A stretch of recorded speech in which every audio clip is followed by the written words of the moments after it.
Ishirahamwe ntiripfa abari muri iryo bararengana mugaryo rikagumaho kuko abandi bagoma bavyuka.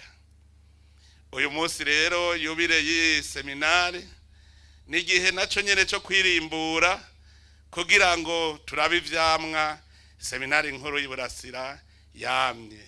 Rero ndazi neza ko iyi seminari nkuru ya Burasira yaraciye mu bihe bigoye nibihe vyoroshe. Uno munsi duhiriwe ko ikwije imyaka iri mu bihe by'umunezero. Twoca turema rero kuko n'ijambo ry'Imana riratubwira ko hariho igihe c'amagorwa n'igihe c'amahirwe, hariho igihe c'umunezero n'igihe c'amaganya, hari igihe cyo gutwenga n'igihe cyo kurira. None rero duhimbaza Imana yacu kuko uyu munsi ushitse turi mu gihe c'umunezero, mu gihe tutari mu maganya. Ibihe iyi seminari yaciyemwo turazi yuko nayo nyene ivyashikiye igihugu vyayishikiye, ndetse hariho n'abayizemwo nabo vyahitanye canke n'abayizemwo nabo babigizemwo uruhara. Uno munsi n'igihe rero cyo gusabana ikigongwe, tugaca turaba imbere kuko inyuma niho tuzingamika. Mwebwe abihebeye Imana hari igikorwa gikomeye mujejwe cyo kukabura wa mutima w'Imana uri muri twebwe, mutawukabuye ngo tumenye ico turi. Uwo mutima Imana yoca yigira, kuko iyo umuntu agenzwa n'ibicumuro gusa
turanezerejwe no kuza kwifatanya namwe kuri uyu munsi mukuru udasanzwe wa yubire y'iyi seminari nkuru ya Burasira. No mu buzima bw'umuntu aratangura imyaka ya mbere yo kuregwa, akagira imyaka yo gukora ibimuteza imbere mu buzima bwiwe, ariko yamaze gushika ku myaka 50 aratangura kwirimbura ngo arabe ivyamwa yamye. Araraba umwimbu kuko abahageze gutangura kurya umwimbu.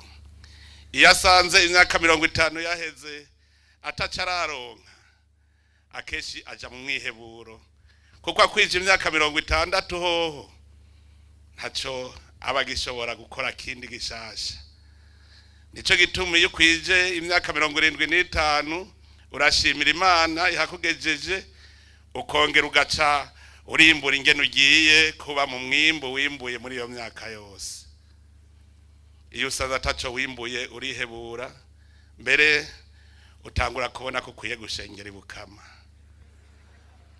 Mu buzima ishirahamwe ntiripfa abari muri iryo bararengana mugaryo rikagumaho kuko abandi bagoma bavyuka. Uyu munsi rero yubire yi seminari nigihe naco nyene cyo kwirimbura kugira ngo turabe ivyamwa seminari nkuru y'Iburasira yamye. Rero ndazi neza ko iyi seminari nkuru ya Burasira yaraciye mu bihe bigoye nibihe vyoroshe. uno munsi duhiriwe ko ikwije imyaka iri mu bihe by'umunezero. Twoca turema rero kuko n'ijambo ry'Imana riratubwira ko hariho igihe c'amagorwa n'igihe c'amahirwe, hariho igihe c'umunezero n'igihe c'amaganya, hari igihe cyo gutwenga n'igihe cyo kurira. None rero duhimbaza Imana yacu kuko uyu munsi ushitse turi mu gihe c'umunezero, mu gihe tutari mu maganya. Ibihe iyi seminari yaciyemwo turazi yuko nayo nyene ivyashikiye igihugu vyayishikiye, ndetse hariho n'abayizemwo nabo vyahitanye canke n'abayizemwo nabo babigizemwo uruhara. Uno munsi n'igihe rero cyo gusabana ikigongwe, tugaca turaba imbere kuko inyuma niho tuzingamika. Mwebwe abihebeye Imana hari igikorwa gikomeye mujejwe cyo kukabura wa mutima w'Imana uri muri twebwe, mutawukabuye ngo tumenye ico turi.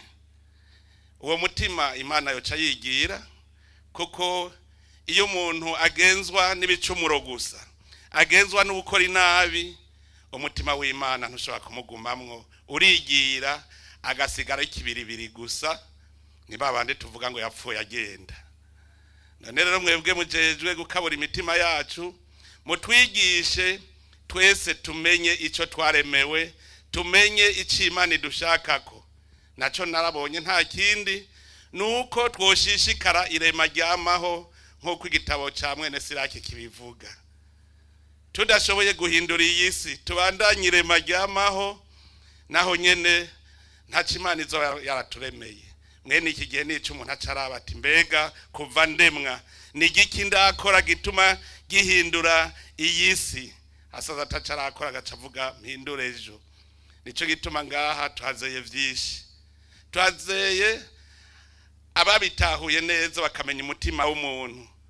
None rero turifuza yuko nihaba hari aho twashaye muri kahise, ubu uwahaciye wese yoca yikebuka, uwo bucasohora nawe akabaje kutugirira akamaro mu gihugu. Turifuza yuko hari amaparuwasi hose twobona abantu bahari, ari abantu bari ku rutonde, ari abantu bari ku bikorwa, ari abantu bariko barahindura ubu Burundi. Uburundi bwaramaze kugira imbono kazoza y'igihugu, aho dushaka ko mu 2060 Uburundi kizoba ari igihugu giteye imbere kandi ivyangombwa byose bikenewe. Imana arabiduhaye, hasigaye ko tubihingura, tubihindure bibe vyiza. None rero aho bukera turakabakaba imyaka 100 iyi seminare ibayeho. Uko turi ngaha ndifuza ko tuzoba tuhari twese mu myaka 25 izasikure ni hirya yeje. Rero aho bukera ko twihaye ikiringo tuvuga ngo mu 2060, reka ahubwo tuve ngaha tuvuze tuti bijya dushaka mu 2060 tuze duhimbaze yubire y'imyaka 100.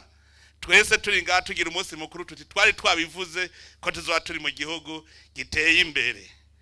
Ngaha turi tuze tubone hadasuku, tuze tubone hose hasa neza, ndetse ngaha nkengurukire abarezi bo ngaha kuko batanga karorero keshi.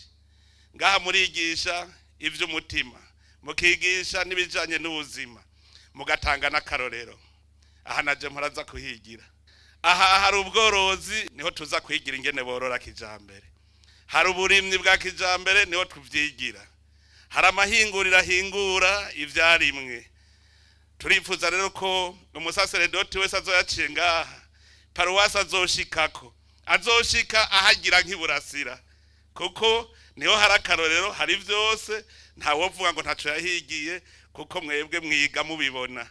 Aho bukera rero mukaja mu maparuwasi atandukanye, genda mubishikaneho abene igihugu bace babigirako, tuze dusanga igihugu cacu carateye imbere. None rero reka ndangize subira kubipfuriza umunsi mukuru mwiza, umunsi mukuru wa twese, umunsi mukuru ndetse w'igihugu cyose, kuko iyi seminare yaramuriye Uburundi bwose, haba mu bijanye na politike harimwe abarimwe bayiciyemwo, haba mu bijanye n'imitima aha ni benshi bahaciye. Imana ibahezagire mwese rero murakoze.